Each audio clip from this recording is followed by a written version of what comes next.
when you lose somebody you love and you lose somebody you care and you connected with, if we made a difference and we made their last year better than it would have been, maybe the best year of their life because it was more deep and more meaningful and they had the pressure of time and the hourglass is thin.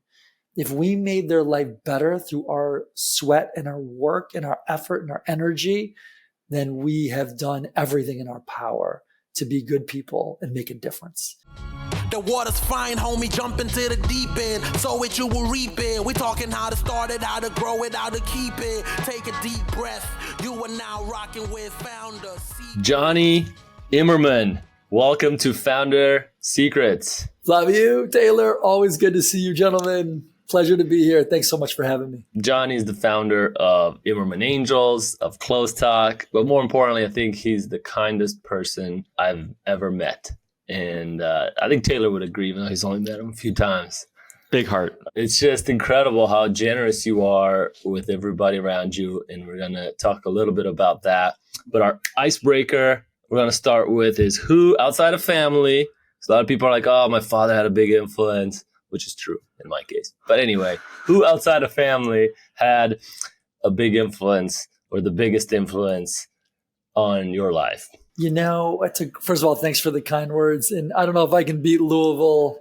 Taylor from Louisville's calming energy, man. And you're calming too, Flavio. I find both you gentlemen so calming. See, he's doing it. He's pivoting. We asked a question about him. He's pivoting to us. Talking about us. Talk about yourself, man. I have questions for both of you before we're done, by the way. So get ready. Just to warn you right now. It's a warning shot. So I would say outside of family, probably one of the biggest people that's had a really impact on my life. I had I'm torn between two different groups, but I'm going to pick one. That is family, actually, even though they're not direct family. Okay. This one's not family. The second one's not family. I would say Lance Armstrong.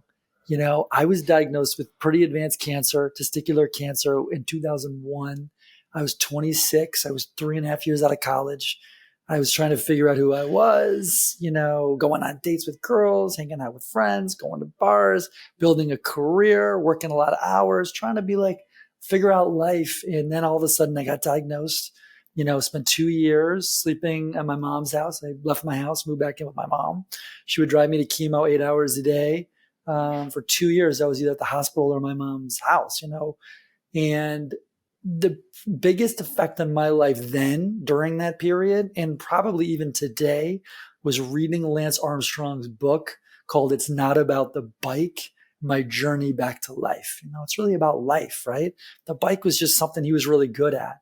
But when I read his book, and I read it twice during chemo, because it filled me with so much hope and so much inspiration. Whoa, sorry about the balloons. I don't know why the balloons happened. I think if you go like this, the balloons happen. Yeah. I must have made a couple peace signs. Oh no, there's that. I don't know. Who knows? Google's always changing something. Or no, this is SteamYard, I think. But anyways, Riverside. But anyways, you know, Lance Armstrong's book was a roadmap of how to get through my cancer. And when I read it, down to all three names of all three chemos, I'm looking at the bag and I'm reading in the book, and here's etoposide, and here's platinum, cisplatin, and here's bleomycin. I'm like reading the book, looking at the names on these drugs. He had the same cocktail. And it was such a connection to me at that time in 2001, where we didn't have the internet and we didn't have Facebook and Instagram for sure. And that's what I connected to. And then you watch this guy who creates this incredible Livestrong, which later goes on to even help fund Imerman Angels. So I do have to say I'm a little biased because they did fund our nonprofit for $70,000 a year for a long time, many years. But I will say his openness about that cancer, which a lot of men don't want to talk about, that really was an inspiration to me. And I'm very grateful. When I think of the name Lance Armstrong, I feel a lot of gratitude. Wow. How are you today? Today, I'm healthy. Thanks for asking, good. Taylor. You know, I've been good since I had 11-inch surgery from my sternum to my pubic bone to take 4 tumors out behind my kidneys. About a 6-hour surgery. That was 28. That would have been 2003. So I've been cancer-free technically since then. But I think, as you both know, we all know people affected by cancer. You're going to live. You have to learn how to cohabitate with the thoughts that mine came back once already. That was a recurrence a year later. when I was 28. It could always come back again. It's less likely every day you go cancer free. So now, 20 years, but it could come back again, and you have to find peace in that. And we can talk more about that. But our idea really is giving back and healing other people with cancer and inspiring them and giving them hope. That's how we heal, by embracing it and connecting with other people and doing something with it versus just sitting at home saying, I don't want to talk about this. I think those are the people that stirs the most in their brain, sadly. Beautiful story. All right, well, we'll come back to that. Flavio, who's had the biggest influence on your life? Not the biggest. It doesn't have to be the biggest, just a big. Well, the biggest influence of my life was Mr. Shane Cokerdam. He was my history teacher in high school, and he's just a very kind soul. And even though I was in high school, just came from Romania, so I would say like a lot of offensive things, he really embraced me as like a friend. And he, for example, was really good at golf, and I was good at tennis. And we did a swap where I taught him more tennis, and he taught me how to golf. To this day, the reason I can even golf is him. But even more importantly, I remember one time where after I gave him a tennis lessons, we're just like on a bench, kind of staring at or nothing, and just kind of talking. And he taught me, he's the first person that taught me to like basically what people talk now about meditation. He's the first person who's like, hey, just look at this point in our view and just like focus on that like for 5 minutes. And I remember being like, whoa, it's like, you're the first person that taught me meditation. And that just made like a big impact on how my brain was wired, because I think I was like always go, go, go, that I never stopped. It was like the first time my brain stopped. And I think that's just rewired my brain in a whole new way. He also gave me my first job later when I graduated, couldn't get a job. He gave me a AP computer science teacher, even though I had no qualifications. So really grateful for that. You were a teacher with no qualifications, a sommelier, right? With no qualifications. Just somebody's got to take getting a job. It's like somebody else who tried to get a job recently, and really early in your career, first job, it was insanely hard then. And I just did another check now with somebody, and it's still insanely hard. So that's just the hardest thing for somebody to give you a chance when there's really no reason to. In fact, there's only risk associated with hiring a person like that. I mean, I know we don't usually hire entry-level people, and so I totally understand why people don't give those people chances, but somebody has to at some point for anybody's career to take off. Was this after tennis, Flavio?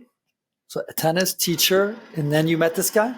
No, it was side by side. I was teaching kind of on the side. Yeah, in college. I was in college when he gave me a job teaching in high school. So it was a very risky thing to do as a principal of a school. Yeah. It's only like 3 years older than my pupils.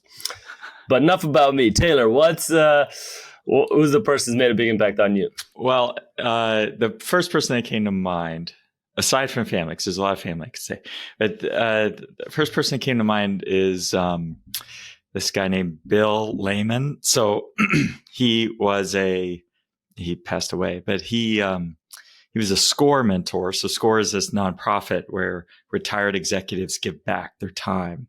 And it's this really beautiful thing. And someone referred me to it, and I didn't have any money when we had our first business. And so I was like, oh, free advice. And he came every week. He would come to my office, and he came every week for, I guess it was 8 years.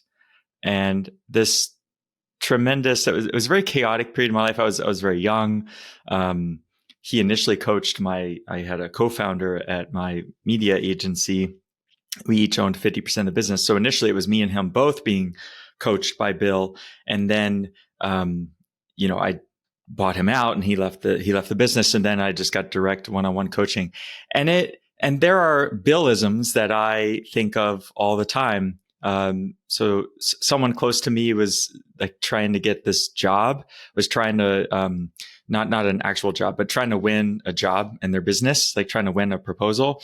And she said, well, I don't want to look desperate. I don't want to say that because I don't want to look desperate. And immediately it made me think of Bill. And it made me think of Bill because one time I said that same thing to Bill. I was talking to Bill about, hey, I want to win this big proposal. I want to win this big deal. It's a big deal. And I need the money.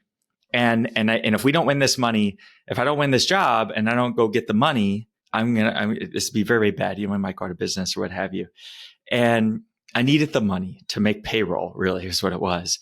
And, Bill goes, Taylor, you are desperate. What are you worried about? And I just love that. And he was right. I was desperate. He's like, so what are you worried about looking desperate? Go do it. Go figure it out.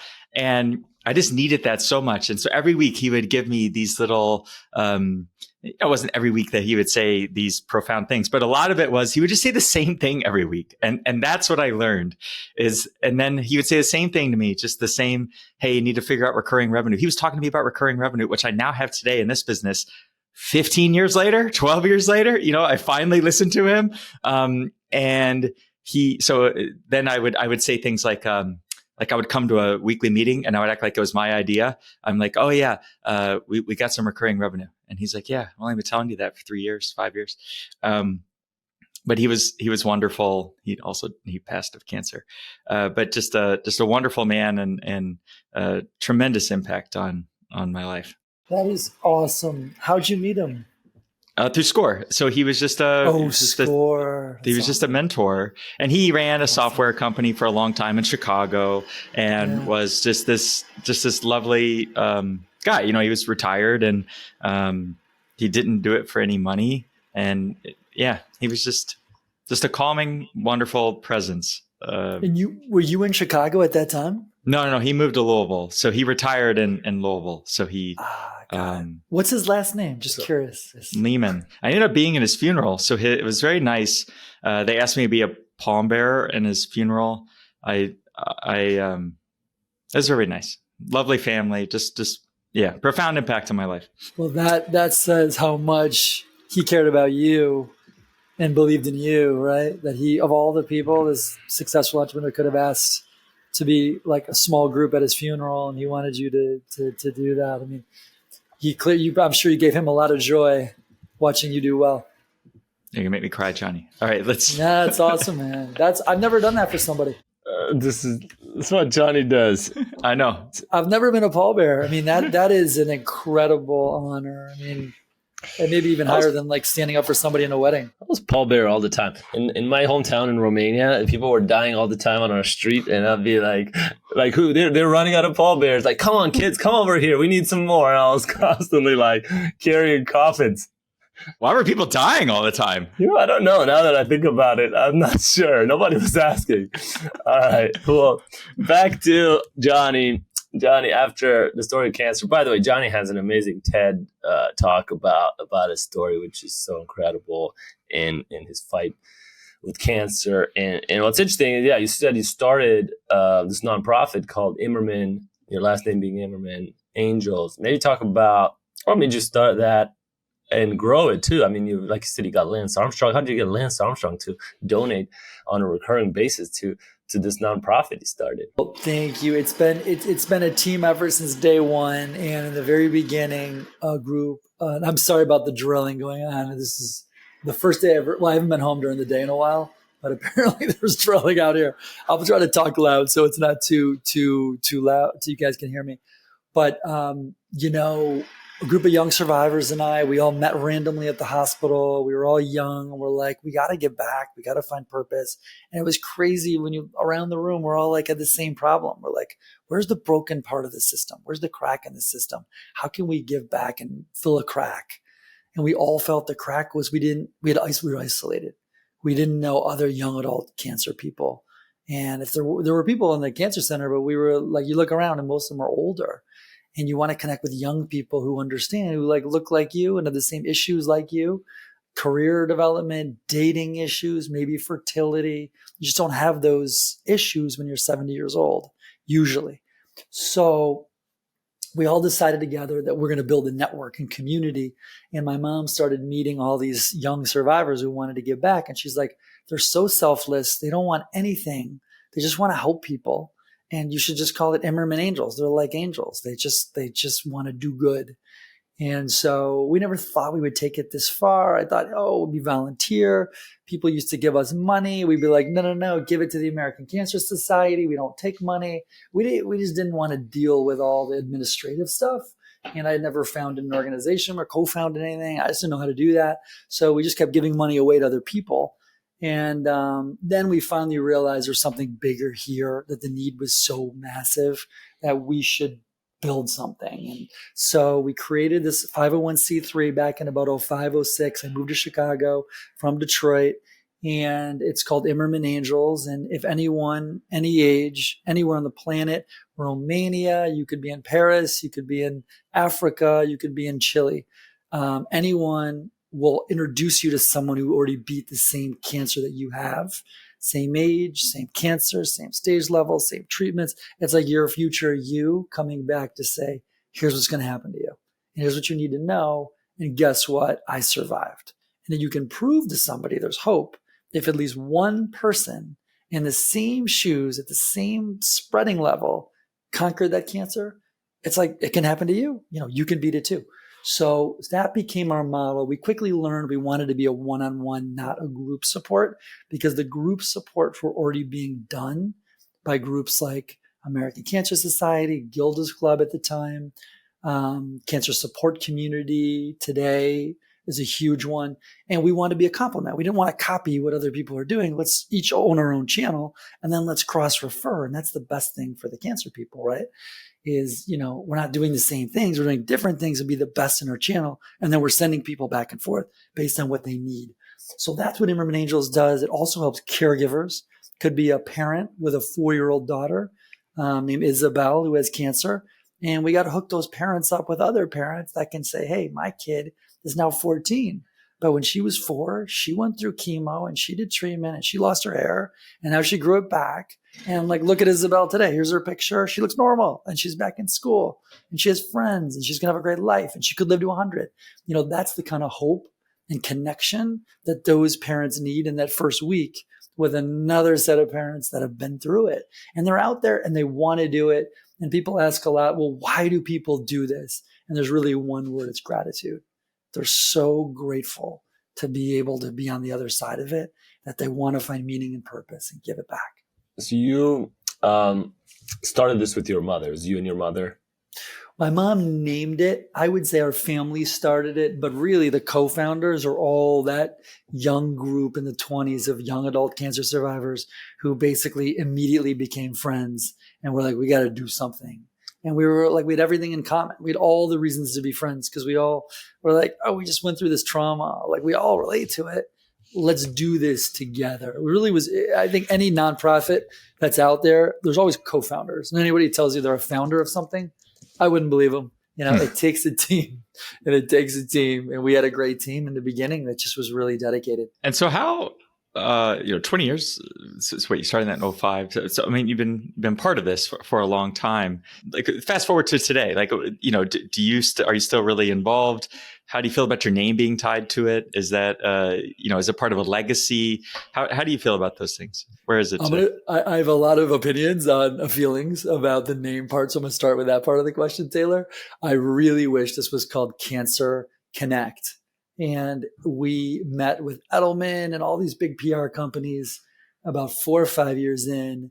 And we had so many relationships and we had a lot of PR in Chicago. Very grateful. Our first year in Chicago, we were on every TV station, every radio station. They just saw the mission as important, thank God. And we got a lot of press. And these big PR companies advised us not to change the name. We were going to do that in about 2009, 2010. Our board, we met with Edelman, gave us free consulting, and they did a whole analysis. Actually, McKinsey also for 2 years did a free. We had 4 associates helping us for 2 years, even longer, but a solid 2 years they were helping us. And every one of them said the brand equity in the cancer space is too strong. Do not change the name. It's going to hurt you.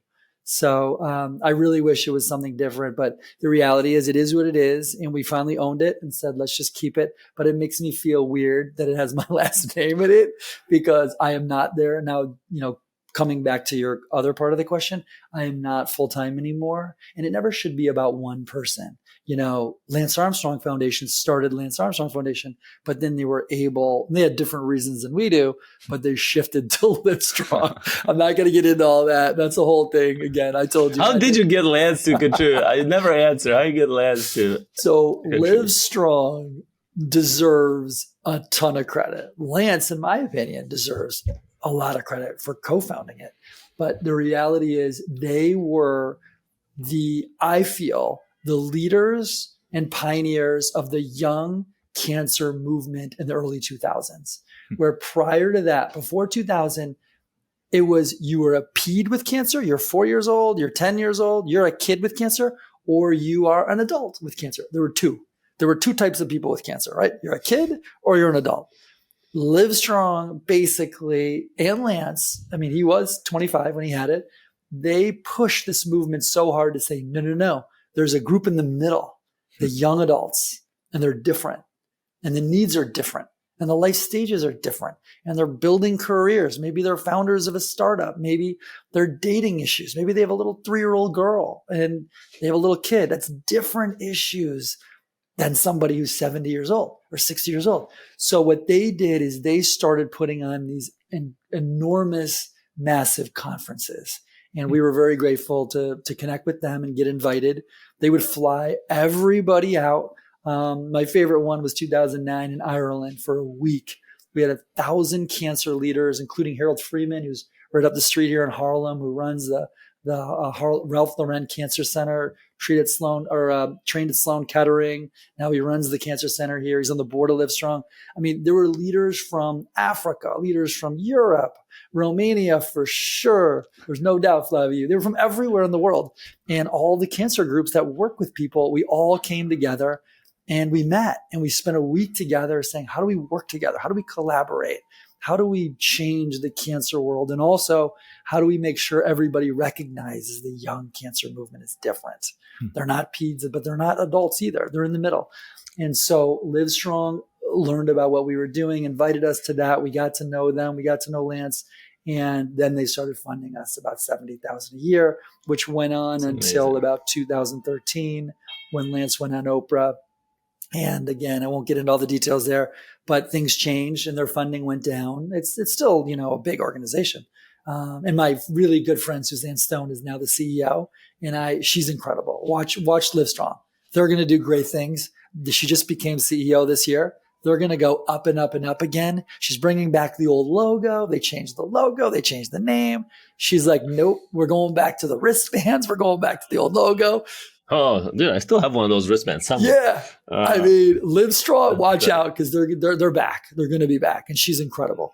So it seems like you're super passionate about nonprofits, giving back. You were CEO of Imerman Angels, has your name on it, right? Cancer's so key to all this. I'm wondering, what made you step away from that and start CLŌZTALK, which is spelled CLOZ? Yes, they're directly related, Flavio, because the way we learned early on with Imerman Angels, we were only as good as our ability to recruit survivors. We were nothing without the survivors. They're volunteers, they're not paid, they care a lot, they give back, but we needed survivors and we needed mentors. And so we came up with this idea in Chicago. Again, we were younger and we were out all the time. We were single in the city. If we made our t-shirts cool and we made them black and white and we made them higher quality, a little more expensive, but made fewer of them, that people loved it and thought it fit them well and they loved what Imerman Angels meant, they started wearing it in the city, at gyms, Cubs games, walking their dog, going to a concert in Northerly Island. The more they wore, the more people saw it in the streets. Chicagoans are pretty friendly people. It's Midwest. I think you definitely relate, Taylor. It's kind of like a Louisville type feeling, right? It's similar people. It's not uncommon to say, hey, what's that logo on your shirt? And so that helped us. And that got the word out. And survivors started raining survivors, literally. They started coming in. Hey, my friend was wearing this t-shirt. I asked him, and I'm a cancer survivor, and I want to be a part of this. I want to join. I want to be a mentor. And they started coming in. It brought us a lot of things, but survivors was the main reason we did it, to recruit and spread the word. Awareness is the number one need of a growing nonprofit. I will stand by that for the end of my life. And if you ask a lot of other people, they think it's funds and they say money. But awareness can bring you funds. It can bring you donors, but also can bring you people that use the program, people that help the program. It can bring you volunteers. It can bring you corporate sponsors. It can bring you a guy that owns a huge restaurant in the city who says, I'm going to give you my place for free because I love what you're doing. Throw a fundraiser at my place. It brings you everything. Awareness is before funds. And I think a lot of people don't recognize that in the nonprofit space. And the way the system is, that's a different argument. But the way the system is with nonprofits, when everyone is an individual role, the development people are money, money, money. And the program people are like program, program, program. And the CEO has to figure it all out. But marketing oftentimes gets left behind because everyone's thinking, what do I need today? I'm evaluated today. Not founders think long-term branding, right? So, and then we created CLŌZTALK because we're like, let's help other nonprofits make cooler shirts. And that's what CLŌZTALK does. But it must have been hard stepping away, from that role. It actually felt great. I know why you say that, Flavio. I needed to do something at that time to separate myself from 24/7 cancer conversations.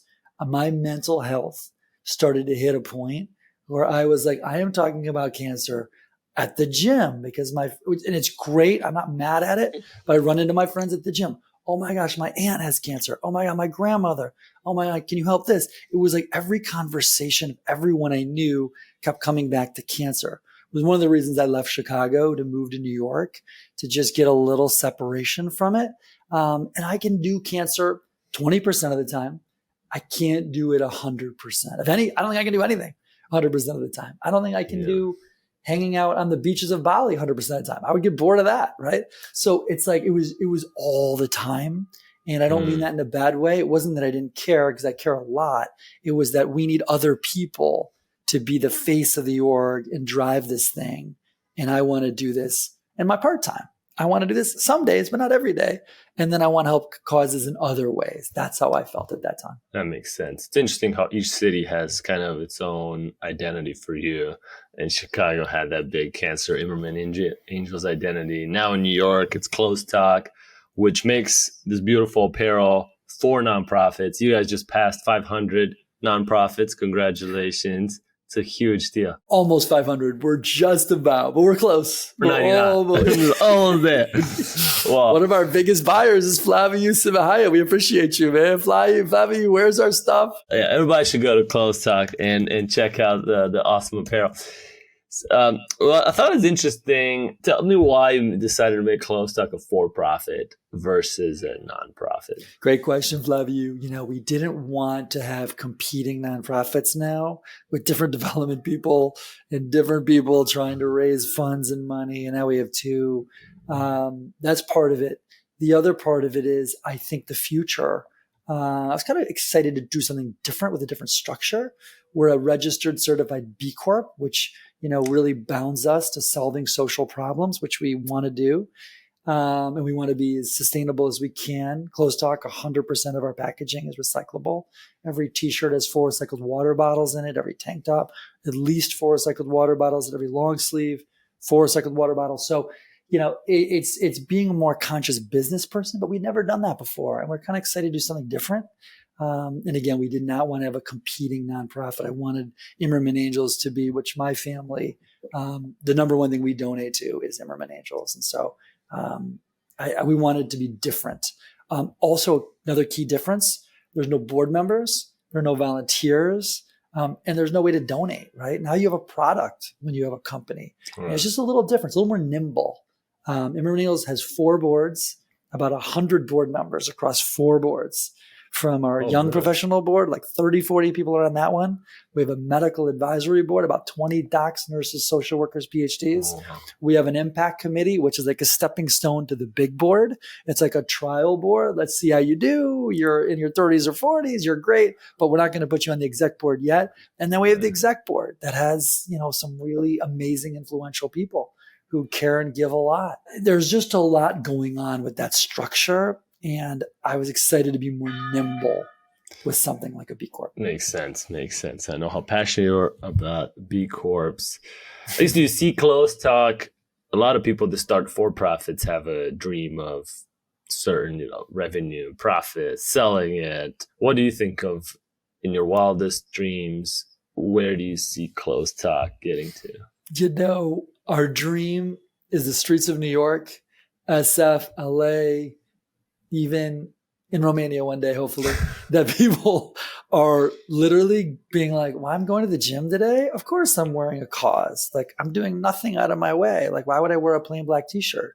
Like, I can be better than that. I can help. I can volunteer by doing nothing because I don't have time today, but I have time to wear the logo. And if somebody asks, I got 20 seconds to tell them what the mission is, right?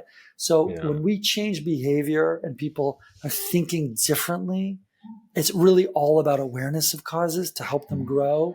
That's success to us. We want to see a ton of people in downtown areas rocking their favorite cause, whatever their cause is. Rock your cause that speaks to you. So I really want to talk to you about how you spend your time, because we all have the same number of hours in a day, and especially in New York, a certain pressure to get more things done. You got to do this, got to do that, got to say no to more things. But I find your way of allocating time very differently. And so you mentioned 20% still going on Imerman Angels, but it seems like you just make time for anybody, including even my nephew, which I'm very appreciative of. It's like teenager kid, you spend a lot of time with. So I guess I'm wondering, how do you think through, hey, what do I want to spend time on today? And if that goes off and other opportunities come, how do you embrace that? Like, how do you think of how you spend your time? Wait, first of all, thanks for the question. Before I answer, I would love to hear your answer. How do you do it? Because why don't you answer first, if you don't mind, and then I'll answer that one. I feel like I can do this all the time. No, honestly, I beat myself up about how I spend my time, and I have certain routines, like gym in the morning and certain habits, and spending time with family that I take a lot of joy in and prioritize as like top priority. But then the other parts, say, work, I was like, gosh, I didn't spend enough time. I wanted to do this. Fridays are like my least favorite day of the week, because it's the day I always think like, God, I thought I was going to get so much more done this week, and now it's already Friday and I didn't get it done, and then it's going to be the weekend, so I'm not going to get to it till Monday. And like, it's like, that's why Friday is whereas like it's probably most people's favorite time of the week because they're done with work. So I don't think I have the answer. I think it was mostly just coping with the fact that I'm not going to get all the work done and trying to delegate a little more to my team. But it's a struggle. I'd say every day I'm like, all right, let's try again. We're going to try to get it right again. That's what it is for me. But I'm curious what it is for you. I got to say, thanks for answering that first. And you and I are bros, and like, you stay positive. You make jokes. Like, I've never seen you on the outside appear to be stressed at any level. And being a family guy and having a daughter and some really amazing startups that you've created, you're incredible. It's hard. It's hard for me. I stress about the same thing you do. I feel the same stress, but you do a great job of finding humor, man, to like not get too stressed about it, because that's hard to do for a lot of people. And guys like me, we're just not that funny. Like, I don't have that gift. So, but I will say this, it stresses me out too. Like, I feel like, yes, there's never enough hours in the day. I am distracted very easily. Yet I love human beings more than anything. I love living things. I'm fascinated by humans and what makes them tick and do what they do and how they connect to each other. I feel like one of my mentors wrote a book on it called The Win-Win. And it's like in my core, like he taught me that lesson that, there's always ways to work with different people for the win-win. And so I'm fascinated by all that. So I love working around a lot of people. Like, to me, working at home all day would be not fun. COVID was hard in that way for me. But no, my time, if you ask my business partner, lawyer brother, who's very organized, he's going to tell you I'm all over the place, and he's not wrong. So my days are kind of like, I tackle this, I tackle that, I try to tackle this, I try to tackle that. I kind of have a list, kind of don't pay attention to it. Let me tell you, it would be hard to be a co-founder with me, and I own that because I am all over the place. But that's just kind of how I operate. I've kind of owned it, and I just try to get as much done as I can. Somehow it all works out. But last thing I'll say, I will trace back to my cancer experience. Like, I have my moments when I get so stressed, and I have other moments where I'm like, look, I woke up today, I'm grateful as hell. Family, like you said, family's number one. Best friends are right up there. I'm lucky. I'm just trying to be grateful, grateful every day. Can't let anything stress you out too much. So I wonder, like, at the end of the day, what are the things you think are like, you look back and you say, oh man, those brought me the most joy today? To me, it's always about people. When I think of the happiest moments, it's either with family and best friends, or sometimes even meeting new people that were like, wait, we know somebody that you should know because you can do stuff together, and then you see them connect, and then there's fireworks and everybody is like, whoa, that intro helped everyone.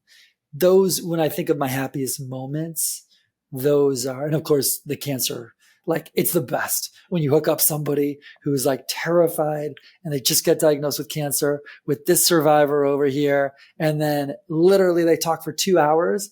And then Saturday at 7 p.m., you get an email from one, and Saturday at 7:02 p.m., you get an email from the other one, basically saying, oh my God, the first one, I love my mentor. That guy's incredible. We just talked for 2 hours. We just got off the phone. Like, that guy crushed his cancer, and like, look at him now. Like, he's living a life. He's in the gym every day. He looks healthy. Like, I see where I'm going. I will conquer this. Like, that just gets you fired up. But then you get another one equally as important from the mentor that says, I love my mentee. Oh my God, I feel so cathartic that I was able to answer all of his or her questions. The connection is deep, it's profound. And it's like, here's the answer. Everybody won. It was a win-win. Everybody won. It was a relationship and a friendship at the right time between the right two people that literally changed both of their lives in a positive way. And so those are some of my happiest moments, when you get that feedback. It sounds like you get a lot of value from that connection, making those introductions, meeting new people, learning. You told me one time that you can learn something from anybody. So everybody in the world has, no matter what walks of life, where they are, where language they speak, you can learn like one thing, which really stuck with me. I'm wondering though, it seems like you focus a lot on the positives, right? Certainly, I mean, especially in the cancer world, I'm sure there's a lot of introductions or people you met that aren't around anymore, didn't go well. So there's like a clear negative there. But you seem to focus on the positive ones. And I think same in the day-to-day, you meet people and you can learn something from anyone, but I'm sure some conversations lead to more than others. And you seem to have this ability to focus on the positive ones and ignore any negative ones. So I'm like, did you train yourself to do that, or like do you consciously do that, or how did that happen? Where it seems like you don't even think about the negative side. Well, thanks for the question. Over the last 20-ish years, I've lost hundreds of friends that I knew well. Some of them I would text all day, every day, up until the end. I mean, by no means is it easy going to funerals. I mean, you cry. It's sad. It sucks. Look at the moms, and sometimes, and like looking at their 25-year-old who just died. I mean, it's freaking hard. Like that is hard. But I will say, we coach our team to, when you lose somebody you love and you lose somebody you care and you connected with, if we made a difference and we made their last year better than it would have been, maybe the best year of their life, because it was more deep and more meaningful, and they had the pressure of time and the hourglass is thin. If we made their life better through our sweat and our work and our effort and our energy, then we have done everything in our power to be good people and make a difference. And we coach our people. When you lose somebody that you loved and you care about, that we helped, we honor them by helping the next person. Let's work harder. Let's huddle up better. Let's be more creative. Let's come up with better ideas. Let's be better tomorrow to help the next person, because we know somebody else out there needs us, and we know we made a difference. And we want to channel that negativity, that loss of that person, honor them by helping more people. And I think that's how our team sees it. That's how we coach them. In your day-to-day, I guess, have you always done this, where it seems like when a negative thought comes in your head, you like flip it to a positive? Or I'm just curious, or you don't even notice doing it? Are you kind of just like... Oh, it's a struggle. And for me, I think like most people, I definitely have negative thoughts. I definitely with CLŌZTALK, when I think of negative thoughts, I have plenty with CLŌZTALK. I'm like, am I going to die before this thing actually does what I want it to do on the scale we want it to do? Will it happen before the end of my life? But we're so committed. We just want to get it done. So negative thoughts will pop in. Is it going to never work? Are we going to should we be doing something else? I have those thoughts, but whatever the negative thoughts are, to me, meditation has changed my life. I know you're a big meditator as well. You're also a big gym guy as well. You're a healthy eater as well. You're funnier than I am, but we both believe in humor and keeping it lighthearted. I believe in that as much as you do, which I love about you, bro. But it's you have to do these things and be disciplined. And it's not easy all the time, but if you're disciplined, a gratitude prayer, I want to say that every day. I do gratitude prayer first. No asks, no wants. Everything that is good and is positive, recognize it, say it out loud, say it in your mind or out loud, and then do meditate. But all those things together, I think, help flip around a bad day, a bad thought, a bad energy. I will say, as I'm getting older, I have less tolerance for people that are negative energy. On one hand, I think their life is full of some degree of suffering, sadly, and I feel for them, and I wish them well. But at the same time, I think we all realize you can't fix everyone, and you try to just be as helpful as you can. But I have less tolerance of getting older for people that aren't kind, or people that have negative energy or are aggressive. I'll be kind to you until you give me a reason not to be kind. And then I'm not going to be mean to you. I'm just not going to, I'm not going to engage. I'm not going to engage. Yeah. That's simple. I'm just going to let you figure that out. No, even noticing that, it's interesting when you say meditation, working out, all these things that don't really seem to have anything to do with positive or negative thoughts. Seems like put your body in a state where you even notice that whether an energy is positive or negative. I finally know if I'm stressed, I'm not even noticing if it's negative or positive. I'm just like, go. But these habits you're mentioning, I think, provide for me at least, a little clarity on at least how I'm feeling. Can I ask you one quick question? Really? Yeah, let's do it. What would you say for you? How do you keep yourself? The humor, the positivity, the big smile, literally all day, every day, man. People who don't know that Flaviu's like that, I see him basically every day. We work next to each other. It's an incredible gift to be able to make jokes through the workday, make people smile. You greet everybody with a big smile and a handshake, welcoming.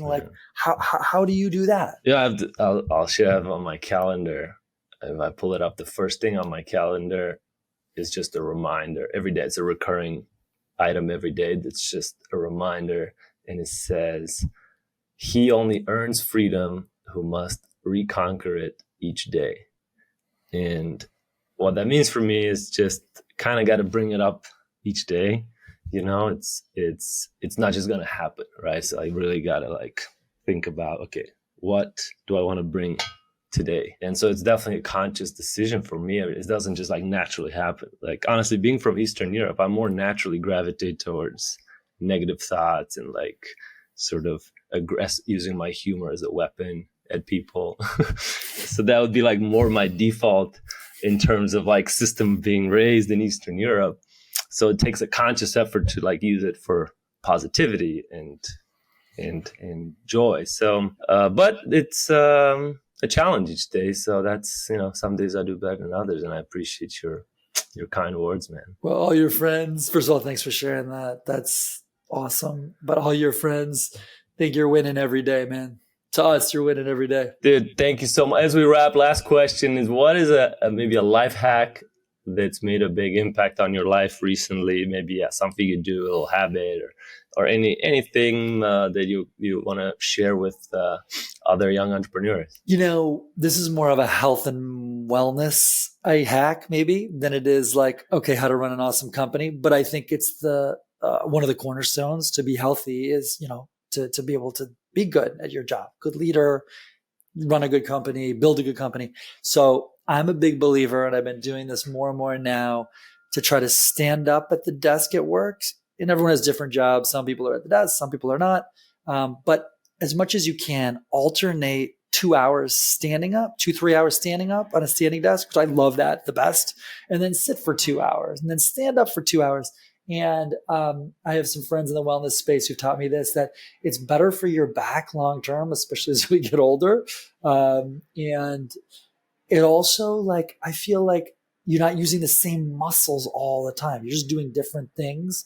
And I think it's just a healthier way for the body and probably the mind. You just change it up. You're not sitting in one seat for 10-hour days. I don't know how anyone does that, like coders doing like zeros and ones, sitting there for that long. So I would just encourage everybody to just try it. And if you don't like it, try it for 2 days. If you don't like it, hey, then sit or stand. But to alternate back and forth, I think from a wellness perspective, is the healthiest for me, for the mind and the body. It's awesome. I've seen you do this. That's awesome. Share my hack real quick. Every morning, do you see my screen? Yes. So this is the 5-minute journal. There's a bunch you could use, and my friend Doreen recommended it a year ago. And I've been writing this journal every morning and evening. And here, if you see, if it's big enough, the questions are pretty straightforward. He gives you a quote every day, and then you write, what are you grateful for? What would make today great? Daily affirmation. And then at night, you write, what were your highlights from that day, and what did I learn today? And I've just found this so powerful. Even, the gratitude you mentioned, that's very powerful. The wrap up at the end of the day, thinking of what I learned. But even just in my mind, organizing my day, like we were talking about earlier, that question about what would make today great just automatically kind of sets expectations for myself. And, okay, what do I really not only want to accomplish, but what would make this an amazing day? It might be work. It might just be working out. It might be doing nothing and just relaxing. But setting that in the morning, I find it's so helpful for me. So highly recommend. It's an easy thing. It's just good old paper and pen. It sits by my nightstand. No technology, nothing fancy. It's just there. That is awesome, man. That I've not seen that particular one. And that's so great. You found what works. Clearly you're doing it. It's working. And you keep doing it because it's working. And good man on the routine. I'm a big fan of routines. My business partner from Imerman Angels, our 15-year chairman of our board, and now he's our third partner with my brother for CLŌZTALK. He is an EO guy like you, or YPO. He's in one or both. I can't remember which one, but he's a smart dude, and like you. And he is always talks about routines all the time. The best leaders are firm, fair, and consistent, and they all have strong routines. And I get it's great that you have this routine and it's positive. And it's all gratitude, right? You're not asking. You're saying, I already have this. Right, I've got everything I need, really. Yeah. Jonny, it's been such a joy to have you on the pod. Thank you so much, man. And I'll see you soon. Dude, you're a good man. Thank you, brother. I'll see you very soon. Thank you, buddy. Cheers. The water's fine, homie, jump into the deep end. Sow it, you will reap it. We talking how to start it, how to grow it, how to keep it. Take a deep breath. You are now rocking with Founder Secrets.